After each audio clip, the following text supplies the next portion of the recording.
Attention, attention, la pandémie de Covid-19 n'est pas encore terminée. Le virus circule toujours. Des morts et des cas graves sont régulièrement enregistrés. Que faire pour ne pas contracter le virus? Il faut respecter les gestes barrières, c'est-à-dire porter systématiquement le masque en tout lieu public et dans toutes les situations à risque. Éviter les regroupements. Observer la distance de sécurité d'1 mètre au moins entre individus. Se laver fréquemment les mains à l'eau et au savon ou les désinfecter avec du gel hydroalcoolique. Nettoyer régulièrement les surfaces ou objets avec lesquels les mains peuvent être en contact, à savoir table, téléphone portable, poignée de porte, volant ou guidon lorsqu'on n'est pas seul à conduire les véhicules ou que les objets sont manipulés par plusieurs utilisateurs. Pour tout savoir sur l'épidémie du coronavirus au Bénin, rendez-vous sur le site web www.gouv.bj/coronavirus. Ceci est un message du gouvernement de la République du Bénin. Bonjour à tous. Dans l'actualité ce 13h, le Haut Conseil des rois et souverains du Bénin est en ordre de prière pour la nation béninoise et son chef. Il a exprimé à l'occasion d'un sommet de renouvellement de son bureau national. Vous en saurez davantage. Les organisations de la société civile veulent prendre une part active dans la lutte contre le paludisme en Afrique. Elles ont répondu à l'appel de Speak Up Africa pour prendre un engagement.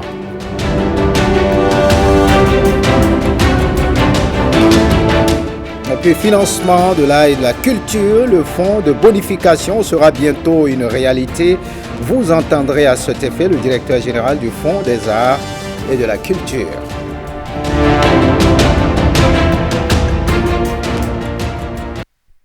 Bienvenue si vous nous rejoignez. La Cour suprême a reçu la prestation de serment des nouveaux membres du Conseil de régulation de l'ARCEP Bénin, l'autorité de régulation des communications électroniques et de la Poste. L'équipe de 5 personnes nommées récemment par décret maintient Flavien Bachabi, le président sortant de ce conseil, à son poste. Michel Egbert et Guillaume Avier nous en disent plus. Les 5 membres du Conseil de régulation de l'ARCEP Bénin, l'autorité de régulation des communications électroniques et de la Poste au Bénin, ces 5 membres prêtent officiellement serment devant la Cour suprême. Nommé le 10 février dernier par décret à l'issue d'une procédure d'appel à candidature, l'équipe que va conduire le président du mandat finissant du dit Conseil, Flavien Bachabi, a obtenu la confiance du chef de l'État pour un mandat de 5 ans. À l'exception de l'ex-ministre de la Communication de Boni Yaïk Désiré Adadia, tous les autres membres du Conseil de régulation de l'ARCEP Bénin, nommés quelques semaines plus tôt, faisaient partie de la dernière mandature de l'institution. Dans l'équipe, on y retrouve des experts en télécommunications, des juristes, mais aussi des spécialistes de l'économie numérique. Une équipe de sachants appelée à conduire la politique de l'État béninois en matière d'offres de services de communication et de la Poste dans le respect des lois régissant la libre concurrence au Bénin. La nation vous appelle au devoir. Un devoir exigeant, avec une obligation de résultat. Au risque de commettre le parjure, vous n'avez pas le droit à l'erreur. Vous ne devez pas échouer. Votre action se doit de s'inscrire résolument dans le processus de refondation et de renaissance de notre pays, qui appelle aux réformes et actions courageuses et hardies dans l'intérêt supérieur de la communauté nationale. Selon le rapport d'activité de l'ARCEP au titre de 2019, la valeur globale de la téléphonie mobile au Bénin a connu un accroissement de 5,1% et un respect de l'encadrement des tarifs des services de communication électronique fournis par les opérateurs de la téléphonie mobile. Mais poursuit le rapport, il va falloir prendre des mesures pour assurer la pérennité et la sauvegarde du marché de la téléphonie mobile au Bénin et pallier toute cannibalisation du secteur aux mains d'un seul opérateur et tout risque de monopole sur ce marché stratégique. Et face à l'avènement de la 5G, les membres du Conseil de régulation de l'ARCEP doivent travailler à dessiner avec audace et efficience l'avenir de la communication électronique au Bénin, ajoute le représentant du président de la Cour suprême. Voyons à présent cet appel à la paix. Le Haut Conseil des rois et souverains du Bénin est en ordre de prière pour la nation béninoise et son chef. Il a exprimé à l'occasion d'un sommet de renouvellement de son bureau national. Les travaux ont eu lieu dans le palais du roi Kpodekpe Lamanfa à Lada. Plus de précisions avec Jérôme Mungbo et Simon Vion. Il y a 9 ans, le Haut Conseil national des rois et souverains du Bénin a été porté sur les fonds baptismaux. Sa principale mission, œuvrer dans le sens de la pacification du pays. Et pour le scrutin présidentiel du 11 avril prochain, les rois, souverains et têtes couronnées venus de tous les départements du Bénin s'engagent à travers différents rituels et prières à discipliner les passions et amortir les élans belliqueux porteurs de désordre. Le 11 avril 2021 aura lieu l'élection présidentielle dans notre pays. Et votre rôle, Majesté, chère Majesté, c'est de prier pour notre pays, de beaucoup prier pour le Bénin, de prier pour son chef, pour le président Patrice Talon, de prier pour le peuple béninois avant l'élection présidentielle, pendant l'élection présidentielle et après l'élection présidentielle. Nous voulons que les souverains donnent des instructions à leur chef de couvent pour qu'ils prient de jour comme de nuit pour le président Patrice Talon, pour le peuple béninois, pour que l'élection présidentielle se passe dans la paix totale. Présentation du bilan de nos activités. À ce sommet, le palais d'Al-Lada a distingué une de ses princesses, Nan Fignon Claudina Fiavi Prudencio, dignitaire de la cour royale. La seule femme chef de parti politique a reçu les armoiries du royaume, de même que la jarre trouée, hautement sacrée, du roi Guézo, avec cerise sur le gâteau. La baguette sacrée, hautement sacrée de commandement. La baguette sacrée de commande, afin que ces étoiles continuent de scintiller. Des attributs royaux également transmis à son époux, Da Podekon Samuel Aoré. Que la paix soit avec vous. Le sommet des membres du Haut Conseil des rois et souverains du Bénin vient à point nommé. En ce moment où la nation a plus que jamais besoin de votre soutien moral et spirituel, merci pour votre rôle prépondérant que vous allez continuer à jouer dans ce sens. La paix ne saurait se préserver, se construire chaque jour un peu plus sans votre contribution, vous les dépositaires de nos traditions et de nos balises ancestrales.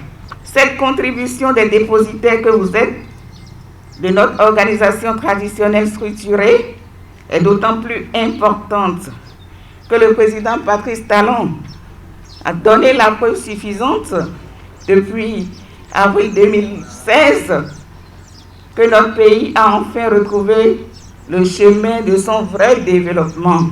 Il s'agit de prier, d'évoquer la paix dans notre pays. Vous devez accompagner le président Talon de vos prières.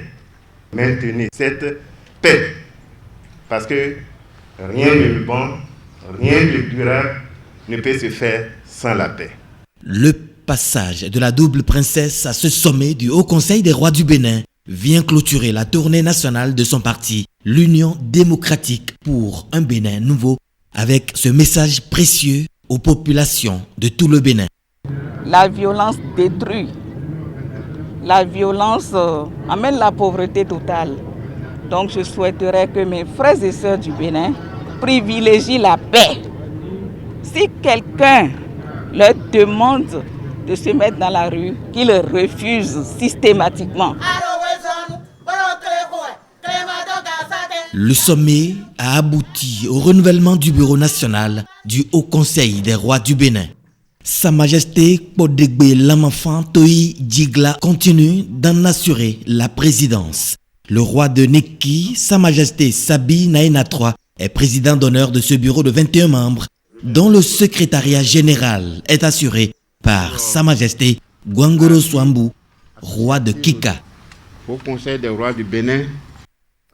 Autre actualité dans ce 13h, le premier synode biennal de l'Église protestante méthodiste du Bénin, démarré le 22 février 2021, s'est achevé dimanche 28 février. Le culte de clôture du synode a connu la présence d'une délégation du gouvernement et de plusieurs présidents d'institutions de la République. Le synode a adressé ses reconnaissances au gouvernement pour cause Gisner Poguet et Simon Villon.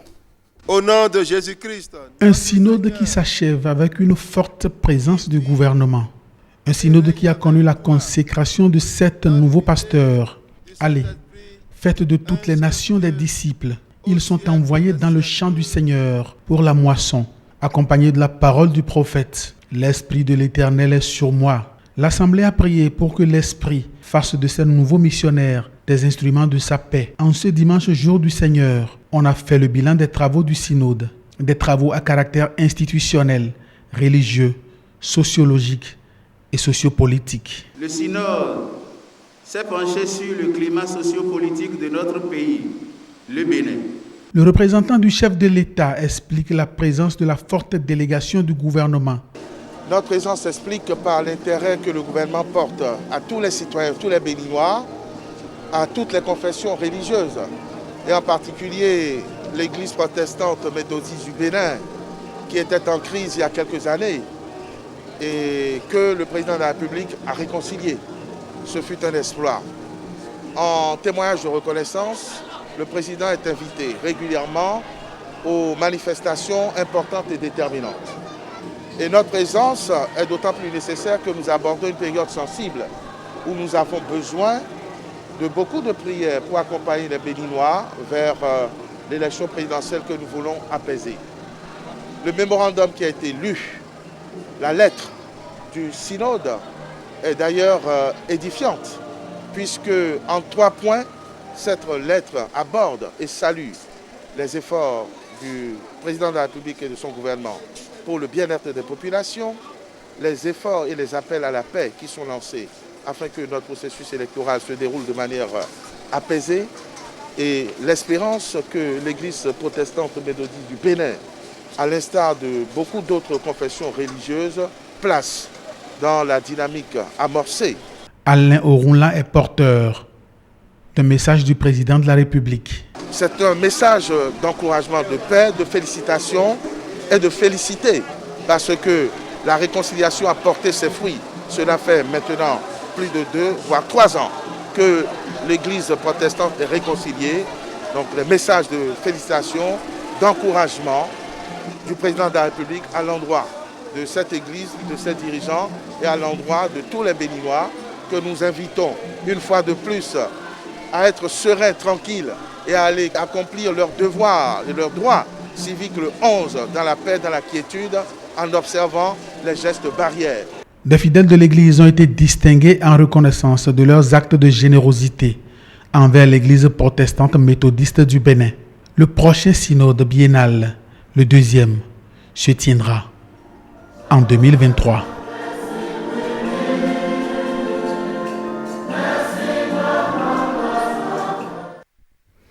Et puis, les jeunes républicains du département du Zou ont organisé ce week-end la Boycon, la journée de l'organisation des jeunes du bloc républicain. C'est une séance d'échange et de partage d'expériences entraînées et jeunes du parti afin d'amorcer le développement politique, économique, social dans toutes les communes du département. Regardez. Comme le disait l'autre, allez travailler. Ne laissez nulle part où la main ne passe et repasse. Une journée de réflexion axée sur l'émancipation de la jeunesse républicaine du département du Zou. Des conseils à mettre en pratique, des comportements à cultiver ont fait entre autres le menu de cette séance d'échange. Si la jeunesse logibéenne, ceux qui sont à la tête aujourd'hui dans le Zou et dans les différentes communes, si vous voulez avoir la légitimité, vous devez être inclusif. Si vous êtes exclusif, en continuant des combats perdus, vous n'irez pas loin. Si vous continuez par dire tel est de telle obédience, tel est membre de tel leader, tel est de telle obédience, vous n'irez pas loin. Vous devez faire exciser le virus de la division. La discipline manque un peu à nos jeunes. Discipline dans tous les domaines, hein. Discipline sur le plan travail, sur le plan politique, sur le plan de respect des aînés. Ça, c'est très très important. Je voudrais vous le conseiller sérieusement. Des conseils pratiques qui permettront à cette jeunesse engagée pour le développement de se démarquer de par leurs idéaux. Cette journée de l'Ogibière Zou va nous permettre, sans aucun doute, de réfléchir profondément pour accoucher de fortes stratégies pour le rayonnement de l'organisation et surtout pour celui du parti dont nous défendons les nobles idéaux qui restent collés aux profondes aspirations du peuple. Nous l'avons dit, ils seront désormais les messagers de paix, les comportements à adopter en période électorale, comment éviter la violence, quel doit être leur message. Nous l'avons outillé et effectivement par rapport à ça aussi, arrivé dans la localité, il doit sensibiliser les jeunes, les femmes, les sages sur comment nous devons préserver la paix dans notre pays, surtout en période électorale. Et ils ont compris, les jeunes ont compris que désormais, ils ont dit qu'ils sont conscients que c'est l'avenir, c'est leur avenir qui les concerne aujourd'hui, qui ne serviront plus de cobaye pour aucun homme politique. Et c'est ça que nous avons gagné, surtout dans cette journée d'aujourd'hui. Chers camarades, votre regard doit se tourner vers l'avenir. Que les faits de l'histoire et les traditions pèsent moins à vos yeux que les perspectives futures. La jeunesse républicaine du Zou mérite toute notre attention. Des 12 départements, c'est encore le JBR Zou qui prend son rôle au sérieux en prenant le devant des choses. Cette journée est donc l'occasion pour ces jeunes de repartir sur de nouvelles bases afin d'impacter positivement le développement politique, économique et social. Leur slogan étant « Plus fort, plus unis » pour construire le Bénin. On prend la direction du Septentrion. Le mouvement Jeune Leader du Septentrion adhère au fan club Imam Shakiru Amoussou. La cérémonie d'adhésion a eu lieu le week-end dernier à Parakou. Viti Saohe. Le Fasika Fan Club Imam Shakiru Amoussou s'agrandit dans le nord Bénin. Ce creuset enregistre une nouvelle adhésion, celle du mouvement des jeunes leaders du Septentrion MJLS. Conscient qu'une seule hirondelle ne saurait jamais faire le printemps, et après une analyse minutieuse et approfondie des idéaux de Fasika, présidé par son éminence Imam Shakiru Amoussou, et un échange fructueux basé sur un protocole d'accord bien défini, nous, présidents du mouvement des jeunes leaders du Septentrion, ensemble avec les membres du bureau politique septentrional, élargi au coordonnateur, aux structures de base, décidons notre adhésion officielle et solennelle à Fasika. Le fan club Imam Shakiru Amoussou accepte l'adhésion du mouvement des jeunes leaders du Septentrion et exhorte à la culture de la paix. Nous convions tout le peuple entier à cultiver la paix.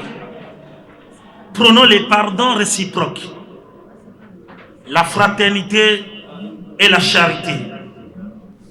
Notre pays, le Bénin, témoignera une fois encore sa maturité démocratique.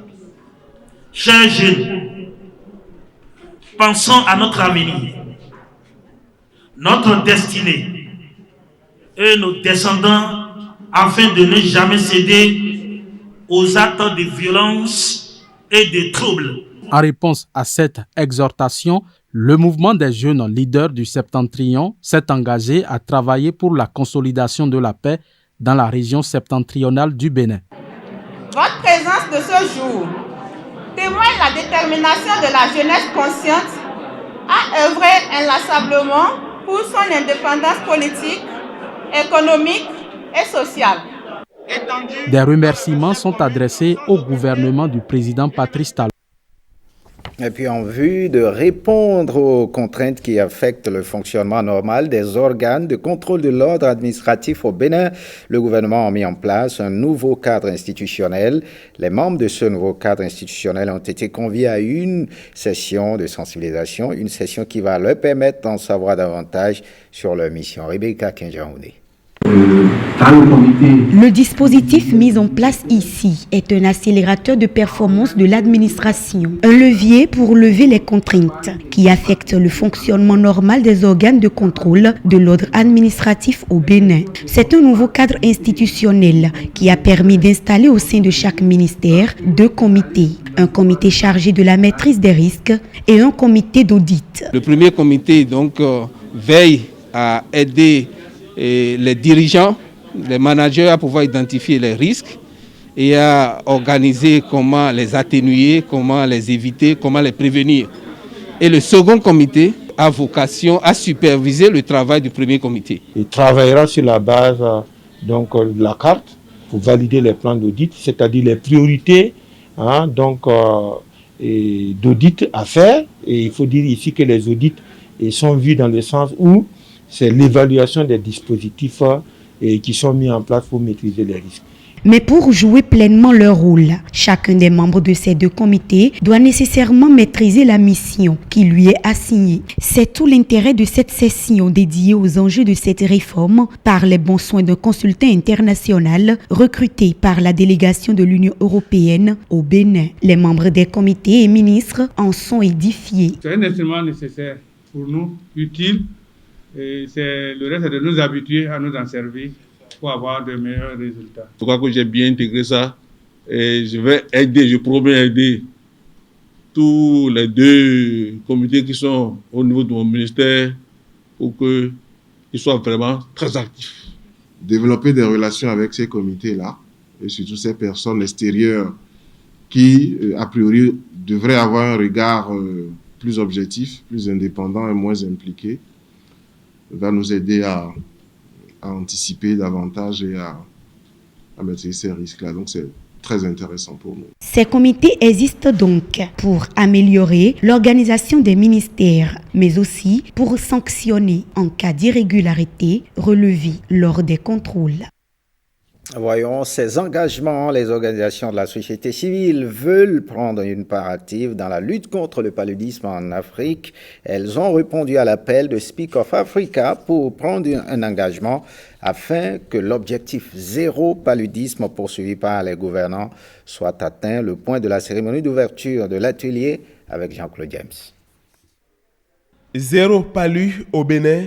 Désormais, la campagne sera davantage marquée par l'implication des organisations de la société civile. Ces acteurs sont à un rendez-vous d'engagement. C'est pourquoi, à travers l'initiative Zéro palu, je m'engage qui nous réunit aujourd'hui, nous souhaitons renforcer l'engagement des parties prenantes telles que les organisations de la société civile. Dans un souci d'appuyer les activités menées par nos PNLP, nous avons pour objectif de mobiliser cette société civile-là afin que cette dernière utilise sa voix pour sensibiliser les populations béninoises à l'utilisation de dispositifs de prévention du paludisme. Et nous estimons que les organisations de la société civile ont également une responsabilité dans la mobilisation de ressources domestiques pour un financement durable de la lutte et l'élimination du paludisme. À travers ma voix, Speak of Africa réitère son engagement à soutenir les efforts du ministère de la Santé. Une mobilisation très bien accueillie par les autorités béninoises qui sont dans la dynamique de prévention du paludisme, une maladie qui malheureusement continue de tuer au Bénin. Je note avec plaisir toute la mobilisation des parties prenantes de la lutte contre le paludisme qui constitue la première cause de consultation et d'hospitalisation, voire de décès dans notre pays. Au Bénin, en 2019, 2515 cas ont été enregistrés avec 3234 cas. 2515 cas ont été enregistrés avec 3234 décès. La meilleure manière de gérer une épidémie est de savoir prévenir. Si on sait prévenir les épidémies, si on sait prévenir le paludisme, on aura tout gagné. Et c'est à cela que non seulement la société civile organisée, sera autour de cette thématique. Il est évident pour chacun de nous ici que ce pourquoi nous nous réunissons est d'importance capitale. Il est attendu de cet atelier une feuille de route et un cadre d'échange entre le programme national de lutte contre le paludisme et les organisations de la société civile, le nouveau tandem pour le bien-être des communautés. Et on parle à présent art et culture. Le fonds de bonification sera bientôt une réalité. C'est l'essentiel à retenir de la conférence de presse organisée par le directeur général du Fonds des arts et de la culture face aux hommes des médias. Il a fait le point sur les tenants et aboutissants de ce nouvel outil qui sera utile au financement des grands projets culturels. Patrick Diossou et Jules Akouaïkou. À quand le lancement officiel de ce fonds? Cela voudra dire que les acteurs culturels peuvent y aller tout de suite pour commencer par en bénéficier. Comment pensez-vous relever ce défi? Ces multiples questions des hommes et femmes des médias ont permis de creuser le sujet du jour.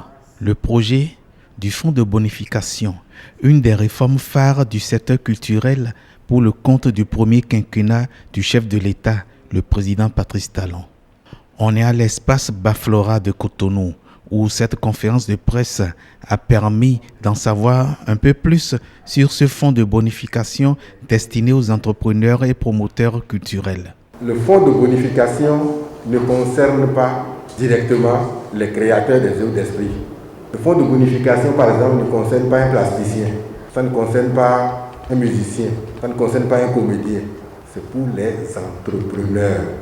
L'artiste peut être entrepreneur, ça c'est un autre problème. Si vous avez la volonté, le désir, le besoin de créer une industrie, vous vous adressez au fonds de bonification. Pour avoir accès au fonds de bonification, il faut être béninois. Il faut décider donc de créer l'industrie au Bénin. Il faut que ce soit dans le secteur de la culture.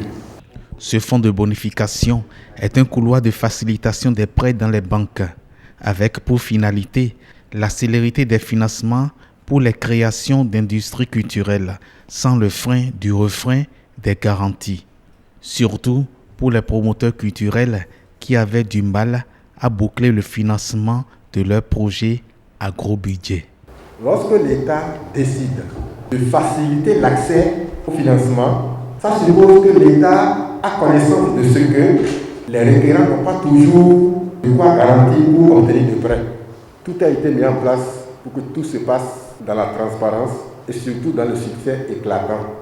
Très bientôt lancé, avec aux commandes le DG FAC, directeur général du Fonds des arts et de la culture, le FB, Fonds de bonification, démarre donc sur les chapeaux de roue pour être dans le PAG, Programme d'action du gouvernement, un projet TGV, train à grande vitesse. Béninoises, Béninois, la Covid-19 tue lorsque les cas positifs ne sont pas diagnostiqués à temps. Pour éviter d'en être victime, le dépistage précoce est la solution. Il est indispensable d'aller en consultation dès l'apparition du moindre symptôme. Pour rappel, les signes courants qui font penser à la Covid-19 peuvent être la fièvre, la perte du goût ou de l'odorat, l'éternuement, l'écoulement nasal, la toux, l'irritation de la gorge, les difficultés respiratoires, etc. Dès l'apparition de l'un quelconque de ces signes ou de plusieurs à la fois, rendez-vous immédiatement dans l'un des centres de dépistage ouverts sur toute l'étendue du territoire national ou dans un centre de santé ou appelez le numéro vert 136. Pour tout savoir sur l'épidémie du coronavirus au Bénin, rendez-vous sur le site web www.gouv.bj/coronavirus. Ceci est un message du gouvernement de la République du Bénin.